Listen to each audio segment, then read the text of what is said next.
Good afternoon, my most courageous. Here again, those that have come to return. We are going to continue what we began yesterday, but I'd like to do a little bit of review because we might have a few new folks here. And we won't have quite so much the need to have conversations today. Tomorrow and the next day we definitely will. However, the teacher part of me just really loves it when the class moves forward. So if anybody is sitting now in the far back and says, oh, this is really too far away, I'd like to get up and move closer, this is a great time to do that. Secondly, I want to find out how many of you brought your books? Lovely, lovely, lovely. How many need to still get a book? Okay. Steve? Should we go ask Sandy to come over with another supply of books? Sure. Do you mind? It'll be just a little bit. So we're going to be introducing ourselves to our Comfort for the Day book today. We're going to take a look at it. We're going to find out how is it useful for us in our grief? Because when you open it up, you see all these lined pages and you go, what in the world is this for? So we're going to help you figure out just how to use your Comfort for the Day book. Doesn't that sound like a good plan? So, just want to do a little bit of a review. Yesterday, we talked about that our grief, what was the word? Our grief matters, remember? Our grief matters. And our grief matters to God as well as it matters to us. No longer do we need to live forward from here on, discounting our grief, sweeping it under a rug, putting it in a back closet, and letting it get old and stinky and still negatively influence our lives. So when we think about grief mattering, then today we're going to go, as someone in the audience asked yesterday, but she hasn't told us how to grieve yet. I didn't, because we had to establish that grief is natural, normal, and necessary. It matters. And so today we're going to take a look at just how do we grieve. If we do not admit that our hearts are broken, if we say this loss, this grief, this pain doesn't matter, how much more difficult will it be for the one who desperately wants to bring healing to our hearts to do so? That simple turn to God, and we're going to take a look at some scripture today that is a role model for us for this turning of healthy grief. So we're going to look at our grief emotionally, physically, and spiritually. So let's see what we can do. I am using a new clicker and we'll see. Oh, there we go. What do you see in this picture? Just talk to me. What do you see? A grieving wife. Who's with her in the picture? A baby. Where is she grieving? In the cemetery.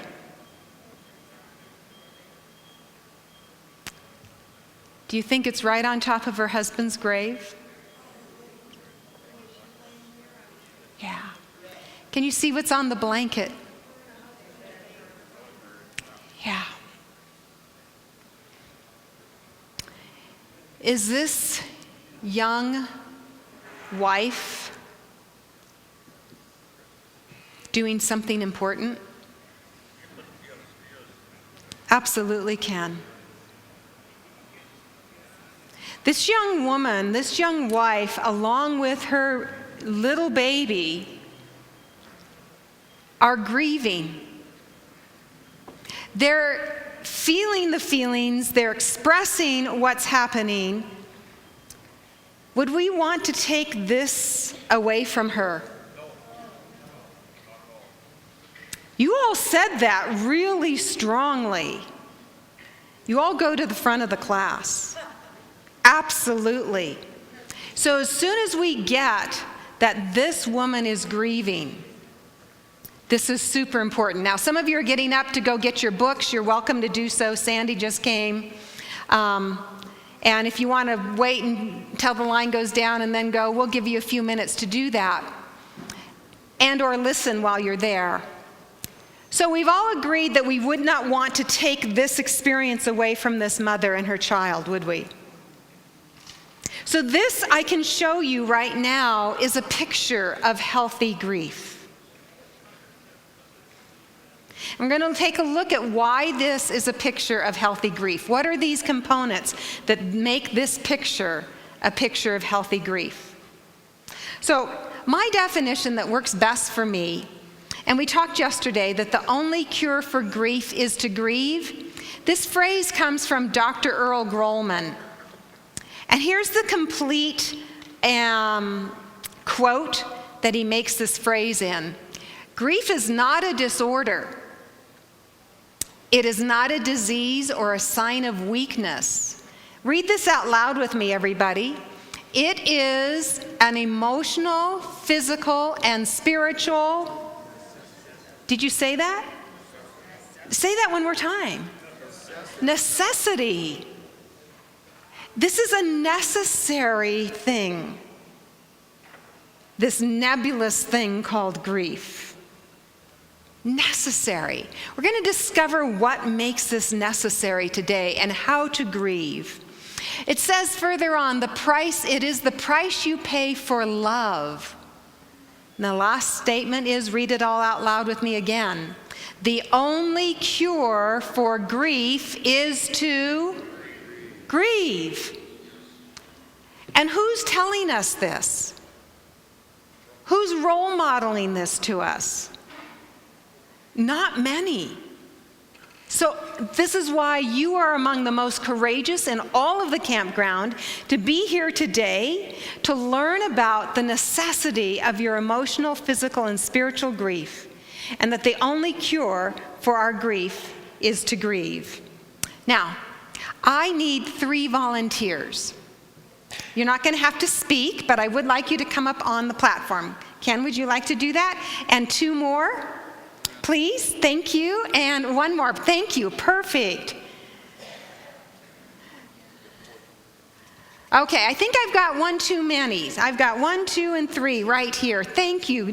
Do you mind waiting for the next time? Okay. Ken, do these stairs work for you? Okay, fantastic. Okay. So, I'm going to have you come over here on this side where everybody can see you. And Ken, I'm going to have you be the griever. I'm going to need you to turn around so you've got your face kind of right here. And this ball of yarn is going to represent Ken's grief. And this ball of yarn, can you see that it's multicolored? You can see that a little bit? Okay, so Ken is going to just pour out his grief. He's just going to let it go out on the floor. And when it's about half done, stop, okay? Now, the 2 of you, if you'd come on either side of Ken, Ken's just going to let this go down to the floor. I want you to kick at this and really mess this up. And just do that while I just talk here for a minute, okay? So I've got these volunteers, and they're just kind of messing with Ken's grief. They don't know how to deal with him. Ken doesn't know how to deal with himself. And he just keeps pouring his grief out. And it's just pouring out all over the place. And we're going to be to this in just a minute. So you guys can do this and watch the screen, and you're going to be really extra skilled. So the very first thing that we're going to talk about, how many of you need a handout still? Raise your hand, and if somebody would like to help with a handout, and if someone gets a handout for these ladies and for Ken, put an extra one there. There we go. Okay, we've got someone handing them out in the back. On this handout, it lists what are some unhealthy grief experiences. So our first one, if we are going to grieve in an unhealthy way, we're going to pull back from people and isolate. And that's one of the sure quickest signs for us to realize, oh boy, I'm moving down an unhealthy path in my grief. The next one is that we don't care for or attend to our personal or physical needs. Okay, time out, everyone. These will have no order to them. They just have to have an order in order for us to read them. But in our life experience of grief, they have no order. And Carolina, put one just behind that folding chair for Ken, on his chair there. How's that ball coming? Is it pretty No, just get it all messed up. We don't want it to be able to come out. That's what I did. Yeah, No, yeah. it was all coming in. Yeah, just, you can use your hands if that's even better. And so, unhealthy grief means we remain stuck in anger and denial. No, leave it all knotted up. Yeah, there we go. Good job. We get stuck in anger and denial and regret and blame, sadness, depression. And it's just like we hit a wall or we hit a path, and that's the path we stay on, or that's the wall we keep hitting ourselves against. And that's a sign that we are not experiencing healthy grief. We resist or mask, sometimes even medicate the emotional pain. Oh, wow. We can medicate it with food, comfort food. We can medicate it with, okay, that's a good job. You guys can stop. Perfect. Just leave it all right there. Lovely. Okay, you guys can sit right back down, and you've done a perfect job of doing that. I'll show it to everybody in a minute. So masking means that we go, if ever anybody asks you, well, how are you doing today? What do we often say? We're doing okay. Yeah, we're doing okay. We're doing okay. And we just wear the okay mask. Or we wear the Sabbath mask, and we come to church and we smile and we say everything is just fine. Sometimes we get really serious and use substances or activities or relationships to distract the pain. What did we learn about pain yesterday? Does it have a purpose? It's there to give us an alarm that we need to pay attention to something, doesn't it?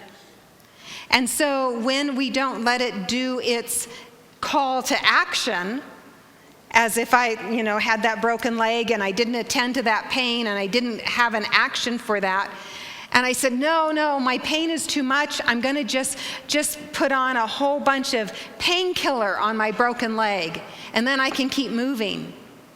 How many of you watch football? Well, we know the game, right? They don't do it as much today, but they used to do it in years past, where they would inject that football player with all kinds of pain medication, wrap that ankle, wrap that elbow, wrap that whatever, wrap those broken ribs, and they'd send them right back out there to keep going.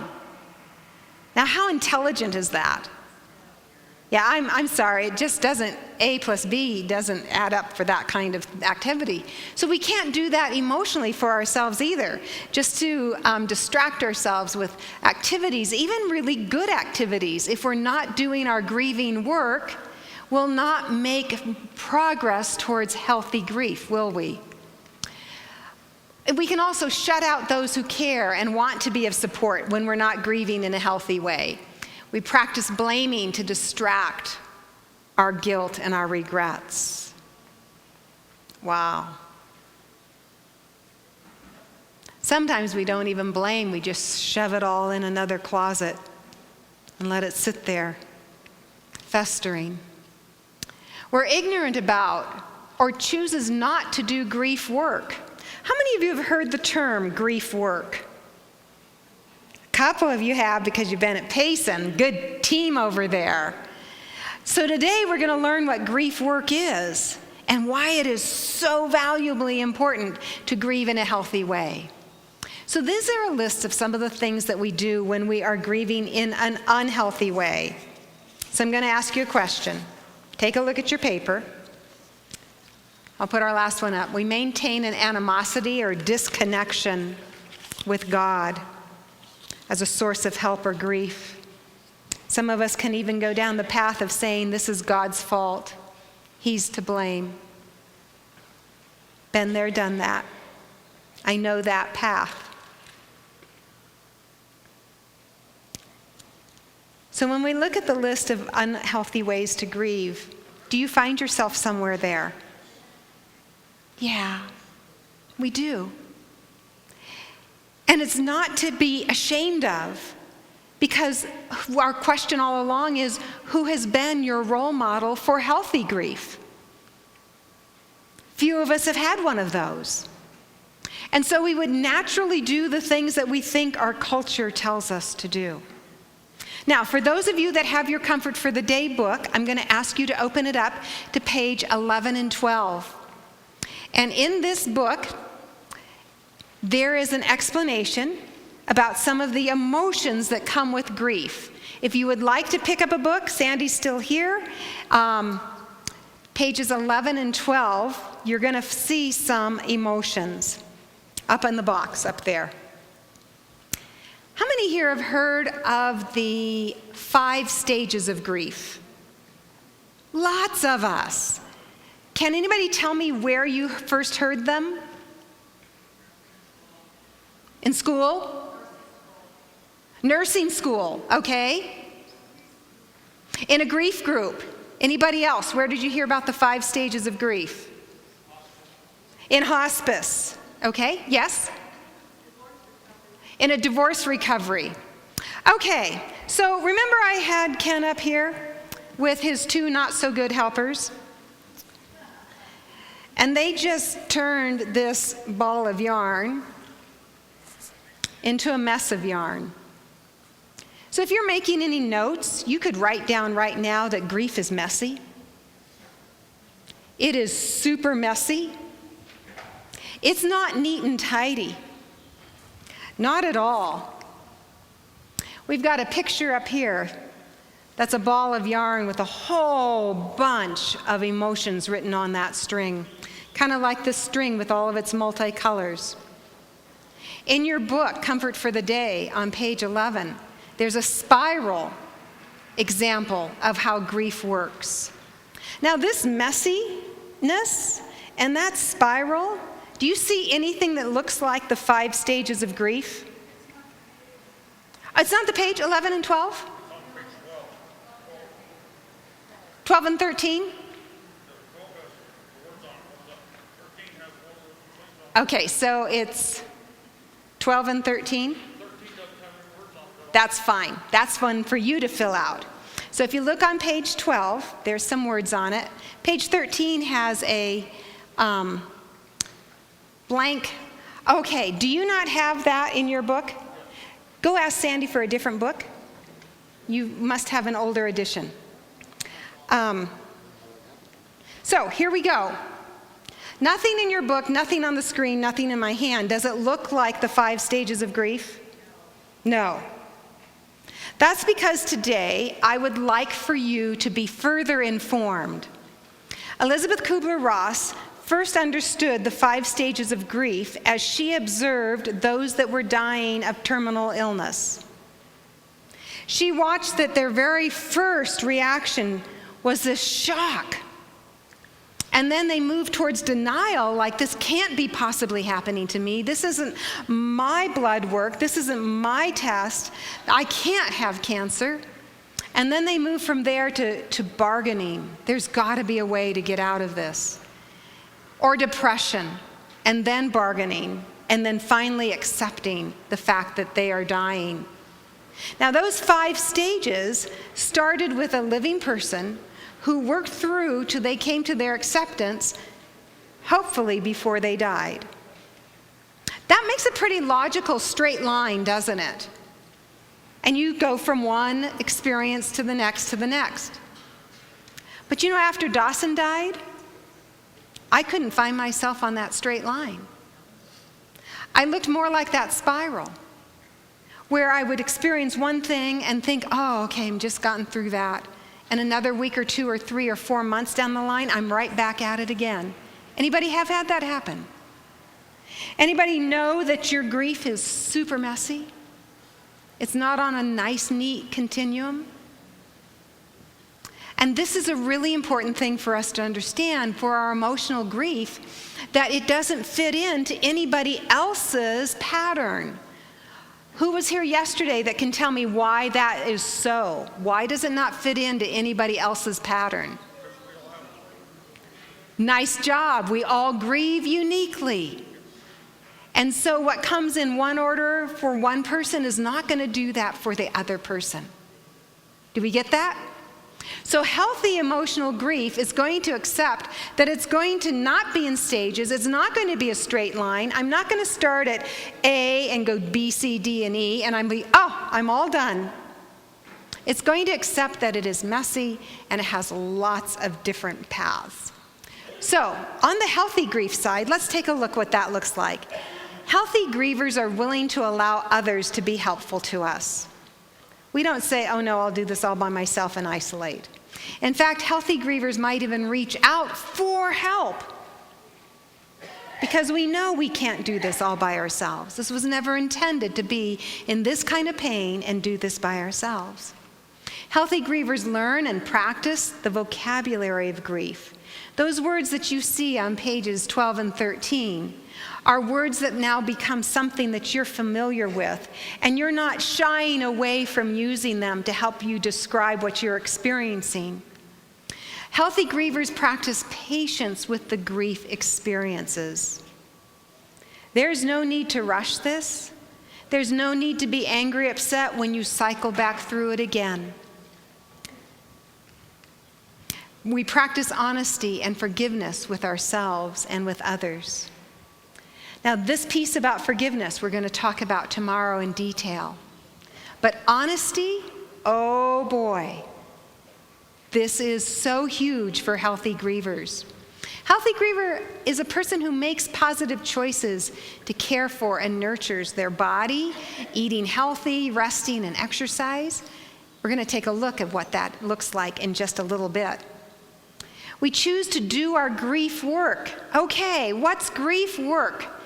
What does it look like? Well, it starts out with journaling. How many have ever journaled? Oh, a few hands. How many have never journaled? A lot more hands.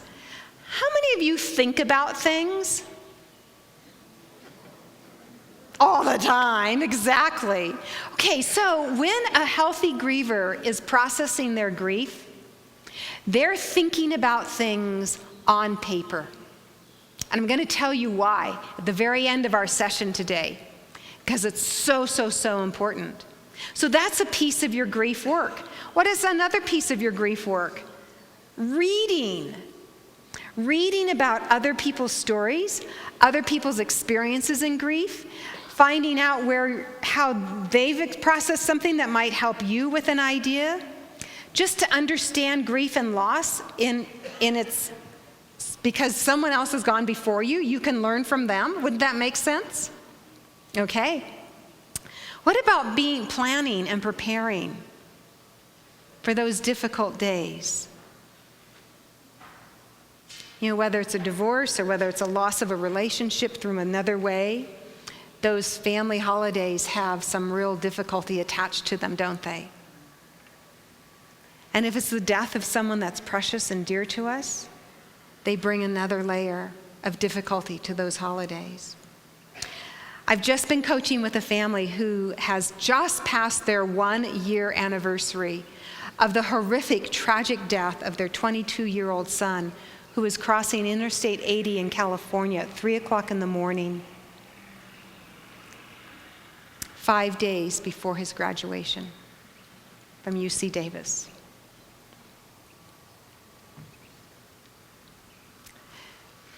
One of the things she just told me as they passed through their first-year anniversary was, Karen, thank you so very much for helping us plan for every one of our firsts for our son. She went on to say, this is the one piece of advice I give to everybody else. Make sure you are intentional and you plan about those days. You see, stepping into those days unprepared and unplanned, what's that going to look like? It's going to look like a deep, dark hole. It's going to feel like a chasm that's so far away from any support and help and comfort.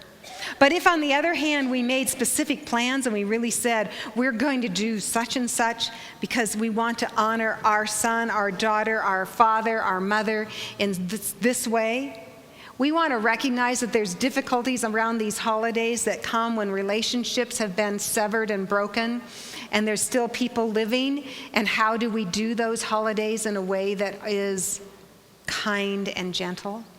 That's part of our grief work. We might join a bereavement group. We might meet with a grief coach or a counselor. These would all be choices we make. So we could call these grief choices or grief options, or just simply grief work. Now that you've got an idea about this grief work, is any of it too hard? It might be unfamiliar territory, and there might be unknown aspects, but is any of this too hard? Not too hard, especially when we are assured that we can do all things through Christ who strengthens us. You see, isn't God's word available for our broken hearts? Absolutely it is. We are willing to accept the value of pain as healthy grievers. We're not going to run away from it. And we find truth to be a source of comfort, encouragement, and hope. That truth is the truth about ourselves as well as the truth about God and Jesus. Some pretty wonderful, healthy grief. What do you think? Do you want to do some healthy grieving? Do you have a better picture of what healthy grieving looks like? Is any of it too hard for us? Unknown and unfamiliar, yes, but not too hard. So let's take a look at one of our examples that comes from King David, the example of a king. We know that as we take a look at his Psalms, they're his poems. They are his journaling. They're his putting stuff out on paper. His thoughts went out on paper. Maybe a scroll, not a piece of paper like we might have, but he was still putting them out there. Feel the emotion that he's putting here with me. Read out loud. Save me, O God, for the floodwaters are up to my neck. Deeper and deeper I sink into the mire. I can't find a foothold. I am in deep water, and the floods overwhelm me. I am exhausted from crying for help. My throat is parched. My eyes are swollen with weeping. Let's see if my clicker keeps going. Waiting for my God to help me. Wow. Could you put those kind of thoughts on paper? Is David being honest here? Does he have these emotions that are just all jumbled up like this ball of yarn? And he's sorting that out by finding language and getting it out of his body. We're going to talk about how important that is in just a minute. But right now, Steve's going to talk to you, gentlemen, about the importance of men's grief. Good afternoon, gentlemen. Ladies, you can listen in if you'd like. Some of what I'm going to share, Karen has shared already, and she'll probably re-emphasize it again.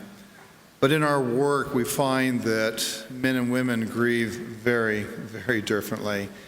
And as I've worked with men over the last several years, I find that we men have probably, again, have not been given a role model or anybody that can give us any kind of help to grieve in a healthy way. We've been given models, you bet we have, just not good models. I've heard so many men say, I never, ever saw my father cry. I never saw my father express any emotion.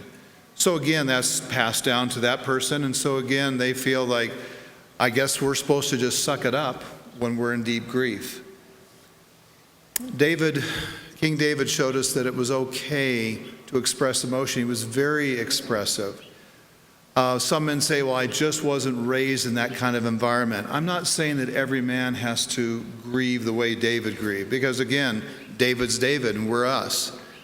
But I believe that we men need to be given permission to grieve in the way that we grieve best without any other expectations on us. Unfortunately, society has placed big expectations on us through Hollywood, through the people around us.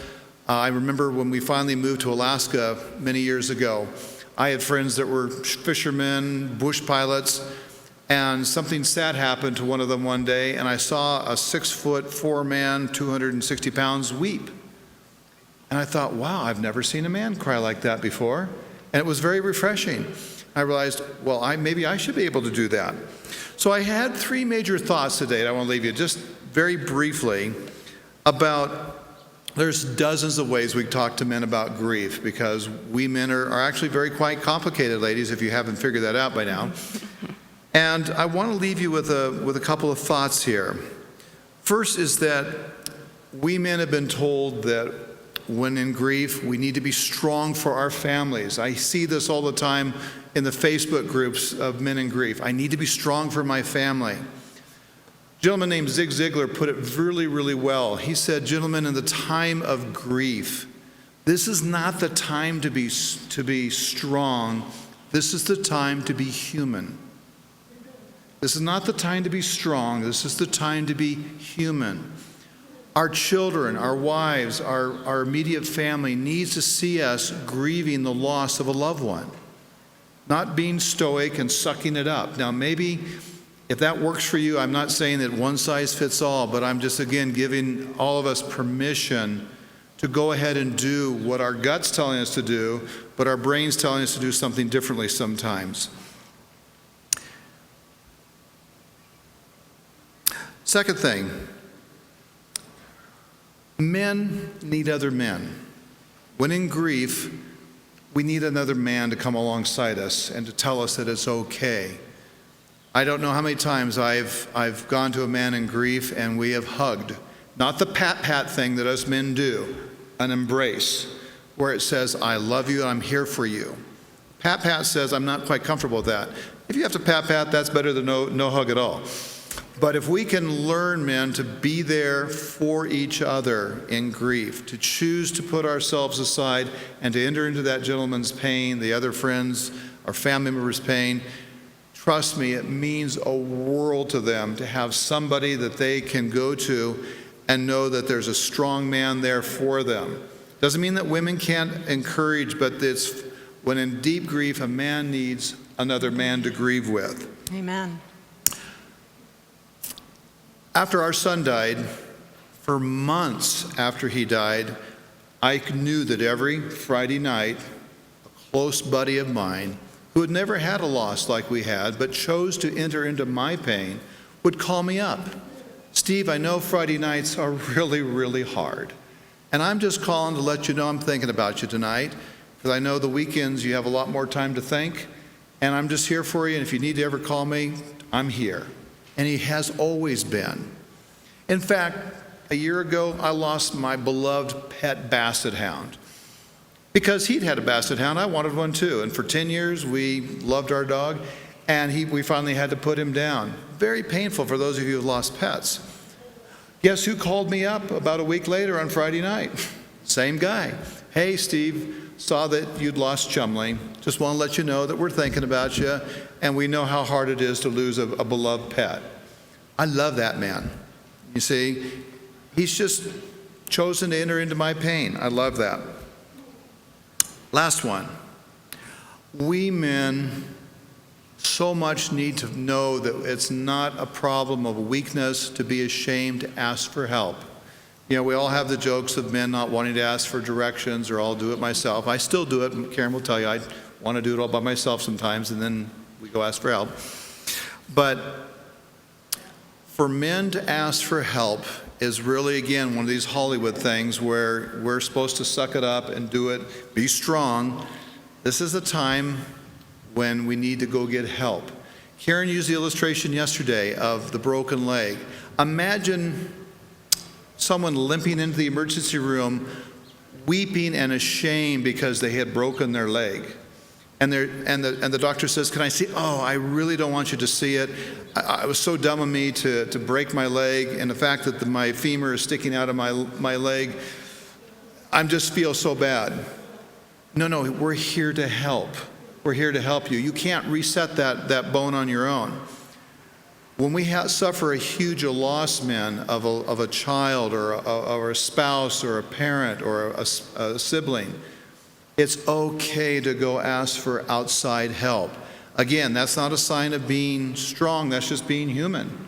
I need additional help. About a year ago, Karen and I were conducting a 6-week seminar in Northern California, And there was a gentleman that started coming every time we had the meeting. It lasted for once a week for 6 weeks. His wife had died a year before. He was 82 years old at the time that she died. And he was just so brokenhearted over the loss of his beloved wife. But he said, I realized how much differently I could have been. I should have been more attentive. And there was a lot of regret. But at 82, he said, I know I need to learn more about how to do this better. He never missed a night. And when the program was over and he'd utilized the book, Comfort for the Day, and had come to the program, this is what he said. It says, your book and your program has helped me so much over the past few months. I now feel I can find joy in living again. Thank you so much, was a little note that he dropped to us. This is not about Steve and Karen, but about the power of just learning how to grieve well with the power of the Holy Spirit to help us do that. So men, in summing up, be willing to grieve when it comes. Don't fight it. When you grieve, grieve, and when you don't grieve. Find a man. Look for a man that you can go to. And also, if you see another man in grief, those of you that are in that place, be that man to go to him and say, I'm here to help you. Don't just say, call me if you need anything. Go and be that person. And lastly, don't hesitate to go and ask for help. And the very last thing I want to leave you with is the idea that we are never alone in our grief. Jesus says, I will never leave you or forsake you. So he walks that path with us. He's walked it before us. He's walked it with us now. And he'll be here walking it with others after we're gone. So thank you so much for being men today. Ladies, thank you for listening.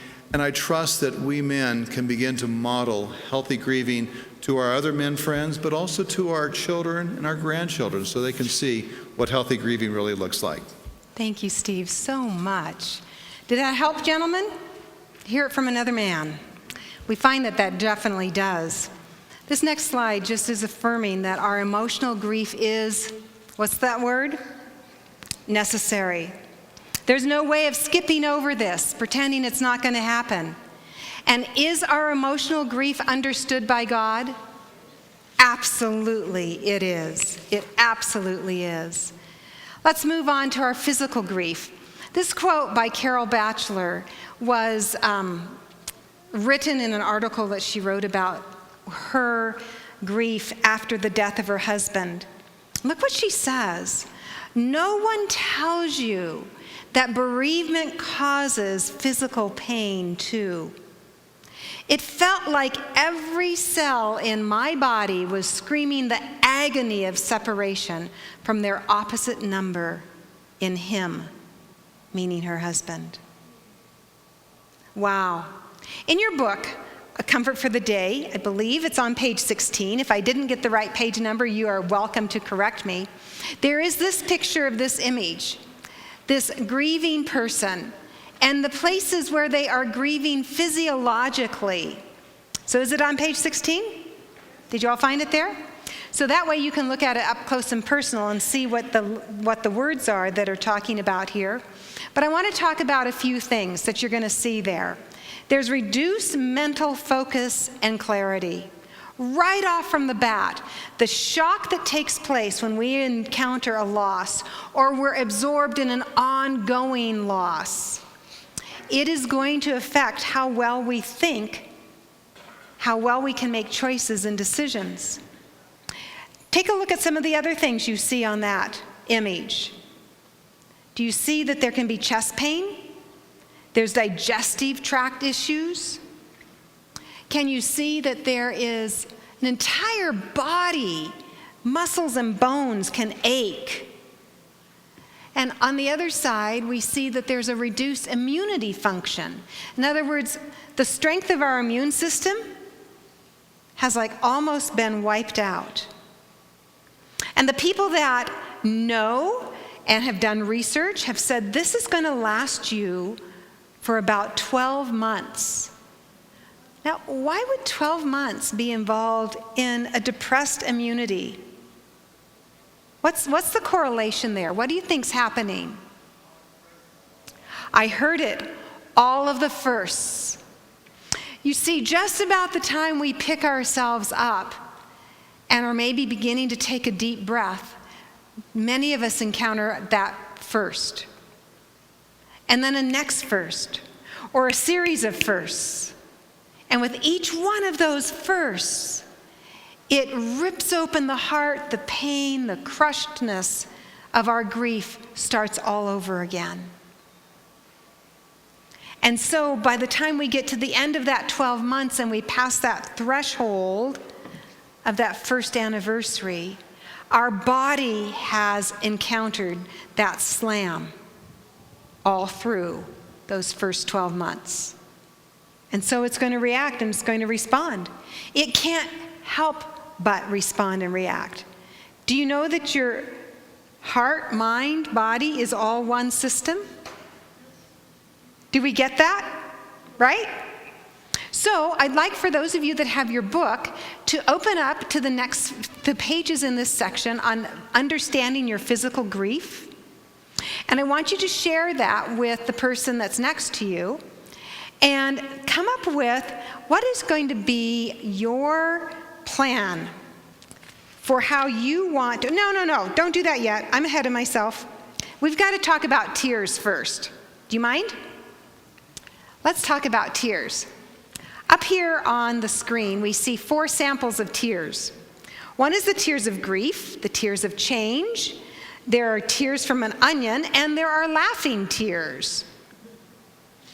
Now, they're under the microscope, and so microscopically, all 4 different types of tears appear different under the microscope. Now, chemically, there's only one of those squares that has toxins in them. And since we're talking about the topic, it's probably pretty obvious. It's the tears of grief. Exactly. The tears of grief are actually physiologically releasing body toxins that build up. Now, when we go through grief and losses, it's like a huge stress to us. And our bodies respond to stress by releasing a certain chemical hormone called cortisol. And that cortisol has a purpose. It helps keep the body parts running, but it distracts the mind from being able to think clearly. But it creates a residue that's not good for the body to maintain that for very long.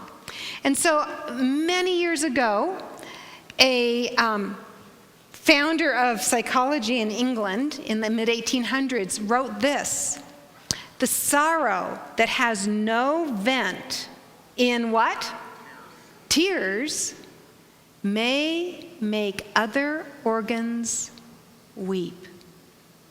Wow.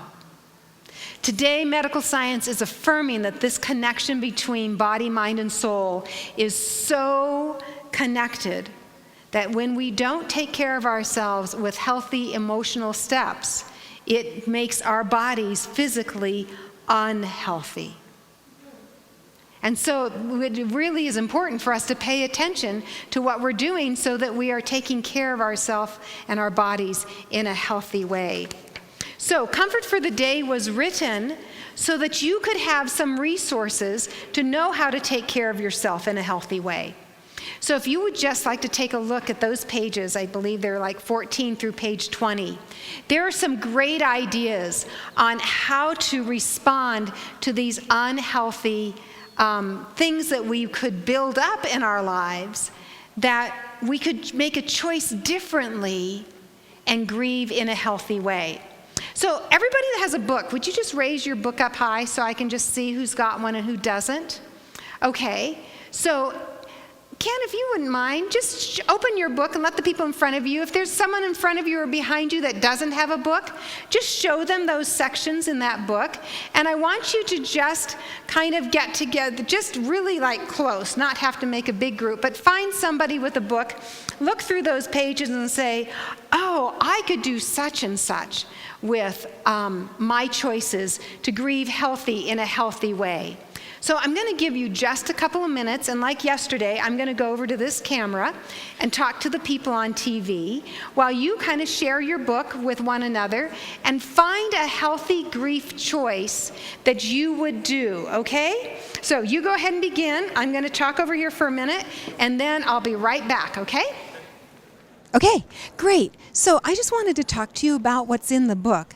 And these are some ideas of what you could do to choose to improve your physical needs while you're grieving. One of the very first things that you could think about is, how is your sleep going? Are you getting enough rest? And if you're not, maybe choose some really good steps to help you with getting a good night's sleep. Like relaxing and having some routines at the end of the day that kind of settle you down and help you sleep well. Another thing that is so important for our bodies physically is to get exercise. It helps our whole bodies move, and that also helps us when we need our rest at night.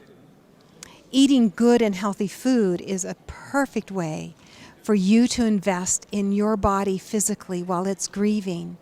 Avoid the sugars and definitely avoid the caffeine and high-fat food that's really hard to digest. That's hard when our stomachs are already in a knot, isn't it? So we want to drink plenty of water and get plenty of rest. If you can, get out in some sunshine.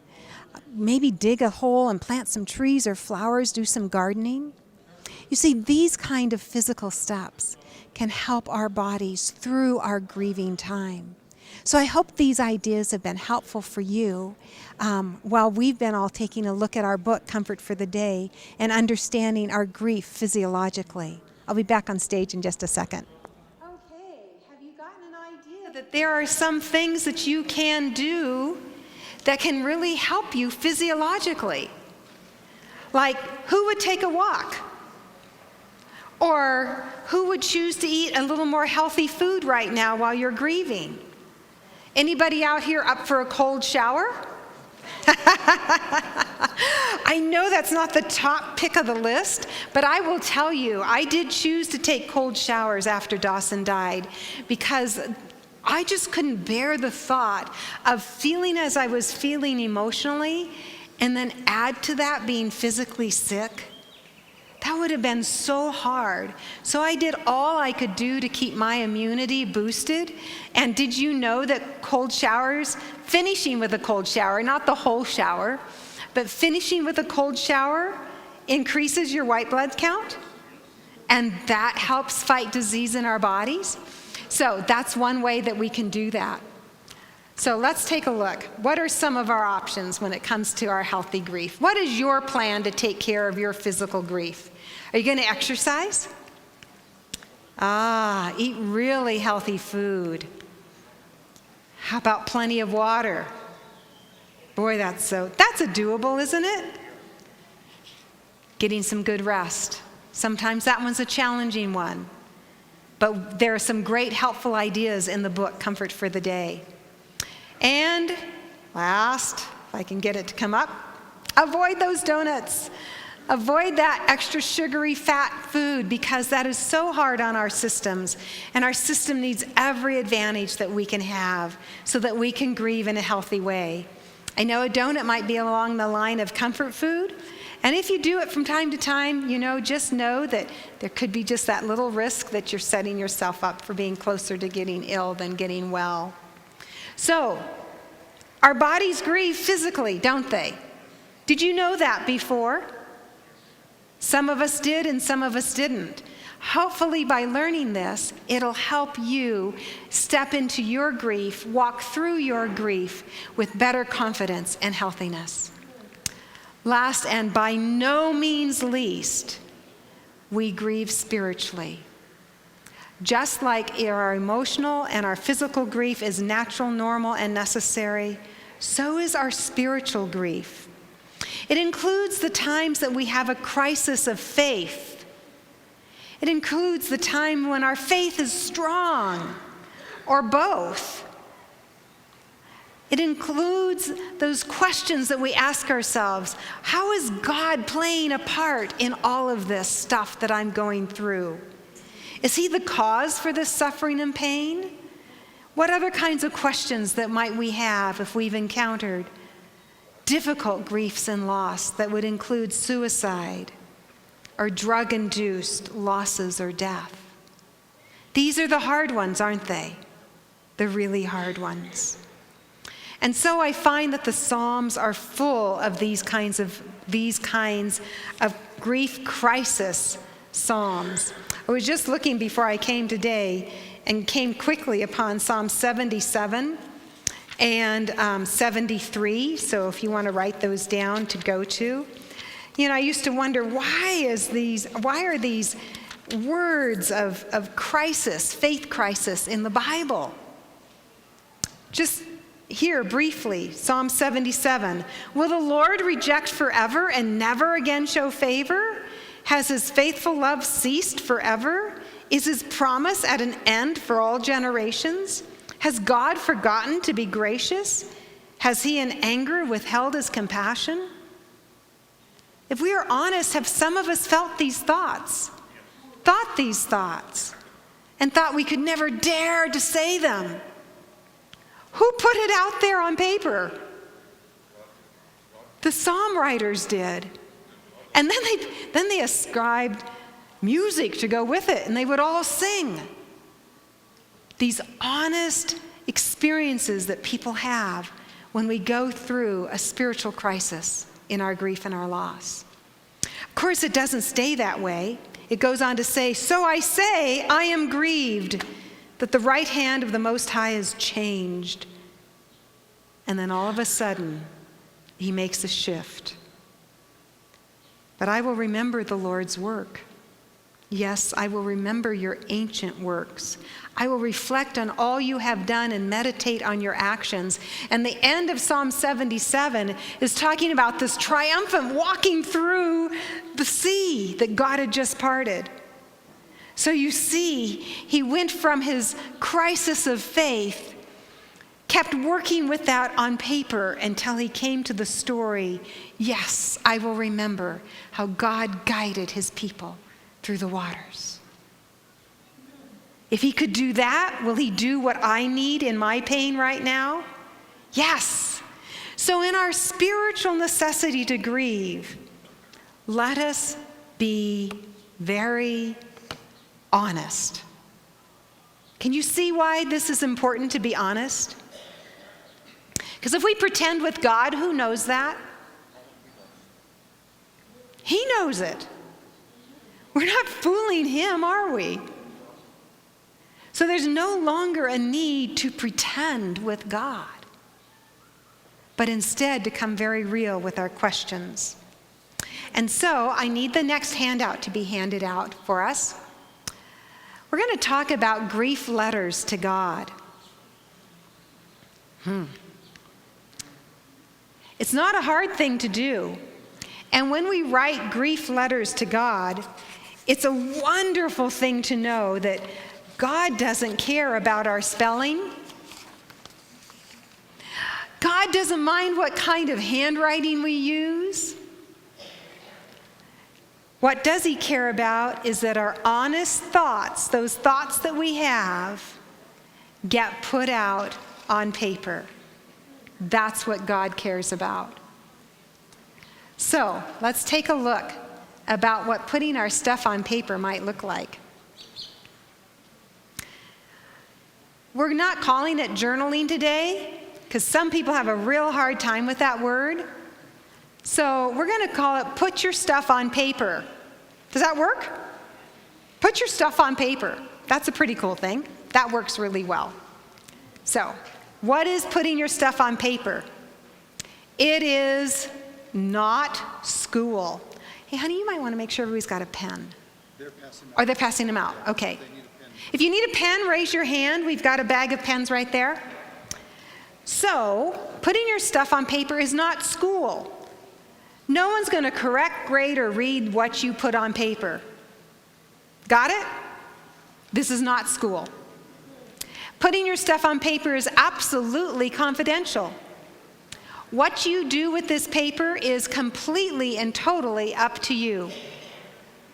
Sometimes it might be just the piece to share with someone to help them understand how you're feeling. It's a good tool to communicate. This is what I'm experiencing. Some of us might say, no, this is way too confidential, way too private. So I think the best place for this piece of paper is in the shredder or in the burn pile. And that's absolutely fine. Others, I know of a mother who puts her papers in between the mattresses of her bed. She needs to keep them because she wants to refer to them again. She just doesn't want her children to find them. So that's your choice. What you write on paper is your stuff and you're confidential. This is not a dear diary. This is what I did today, and we make a list of what we did today. This has nothing to do with a list of what we did today, who we saw, where we went. This is all about where I'm at right now in my thoughts, my grief, my emotions. Where do I need the help? What's happening to me right now? It's all about reflection. So reflecting about how we are thinking and feeling and what our actions are. Let's see. I'm having a little trouble with our remote. See if we can get the next ones down. It's our freedom to move forward, and that's an amazing thing.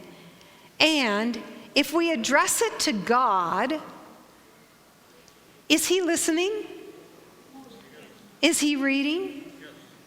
Does He know? Yes. And can He do something about it? Absolutely. Absolutely He can.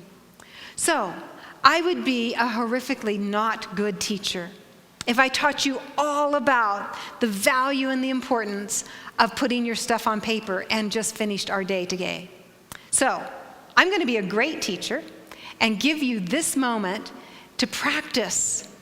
I've got 3, if I can get the third one up here, jump lines for you to start with. Choose any one of these 3. My grief and sadness feels like, or some of my favorite memories are, or trusting God with this process. Start with that line, and you continue to go on with it. I've got my phone with me with my little timer, and I'm going to do what we did yesterday. You have got 4 minutes to put your stuff on paper. And while you're putting your stuff on paper, I'm going to go over and talk to the people that are watching on the TV and chat with them for a little bit. And when our 4 minutes are over, I'll be back to finish and wrap up our time together. You may begin. So, what do you think, my television viewer? Do you think putting your stuff on paper is going to be too hard? Maybe you've even pulled a paper out and you're already starting, so just mute me and don't listen any further. But if you're still needing a little bit of encouragement, I want you to know that by putting your stuff on paper, you are actually releasing your grief. You see, our hearts and our minds and our bodies were never intended to keep hold of and to hold on to those emotions, those thoughts. They were never intended to be put in some mental closet or on some mental shelf and left unattended to. This is actually one of the best therapeutic grief tools you can use. People have used it all around the world, and it's free. It doesn't cost you anything. Just in 4 minutes, those that are here in this audience today are going to be able to express something that they quite possibly have never, ever put on paper. And do you know how that's going to feel? That is going to leave them with such a sense of relief and freedom. It might leave them with some more curiosities and questions that they didn't think they had, but now they know they do. So it might lead to the next step in their putting their stuff on paper. And so if you can get a copy of Comfort for the Day, Living Through the Seasons of Grief, this book is intended to do your journaling in, to do your writing in. It's given with scripture guidance, and I'm going to talk about that to everybody in a little bit, so you might hear this double. But I can't emphasize enough to you as to how important it is for you to do this. I was once at a weekend workshop and seminar, and a gentleman who had some real issues with his brother over the death of their parents began to write about his brother and how he was feeling about him and how he wanted to think and feel differently. And in 4 minutes of time, he processed from one paradigm to the next. When we were all done that day, he came forward and he said, "Thank you so much. This has helped me so much with my relationship that had been estranged with my brother following the death of my parents." So, I just wanted to give you a little piece of evidence and encouragement.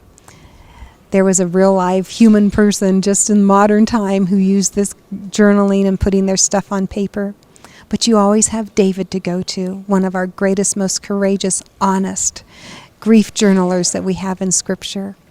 So I hope you really do take advantage of doing this piece of your grief work, because it will make all the difference. See you on the stage in a minute. How many of you is this the first time you've put your stuff on paper? Good job, good job. Excellent, excellent. You are among the most brave and courageous at camp meeting, not only to come and attend this workshop, but actually to participate. Trying something new for the first time can feel very awkward, but I would love to hear from you after we're all done. Just tell me, was it like too hard? Was it too awkward? Did it help open up your ideas of understanding your own self and your own grief? Just give me some reflection. I'd love to hear that. We have now come to the end of today's workshop. Our most significant spiritual part to our healthy grief is to work through our regrets, our bitterness, our anger, our blame, the what ifs, the woulda, coulda, shouldas. And tomorrow we're going to discover how forgiveness sets us free to grieve well. It's our most important healthy grief tool. And it's all made available to us for free from God. So we won't want to miss tomorrow, because forgiveness is life-changing for our grief. Sounds good? Will you with me tomorrow? So if those of you that want to be in touch with us through our website or on our Facebook page, that information is on the screen. Those of you that are saying, I think I still need to get a book, Comfort for the Day, Living Through the Seasons of Grief. They're just $15 at the ABC, so make sure you stop there and pick one up, because you'll want to bring it with you tomorrow for our next session. Thank you so much for coming today and sitting in this hot room in this space. Would you bow your heads with me as we thank God? Father, your presence with us has been very evident. We are so completely aware that to do this grief work, we must be guided by the wisdom and the comfort of your Spirit. Thank you so much that was the eager gift you gave to us, because you knew how difficult it is to live here on planet Earth until you return to take us home and wipe away all our tears. Oh, for that day that we long for, but until then, we want to choose to our healthy grief options, to let you guide us through our grief. Thank you. In Jesus' wonderful name we pray. Amen.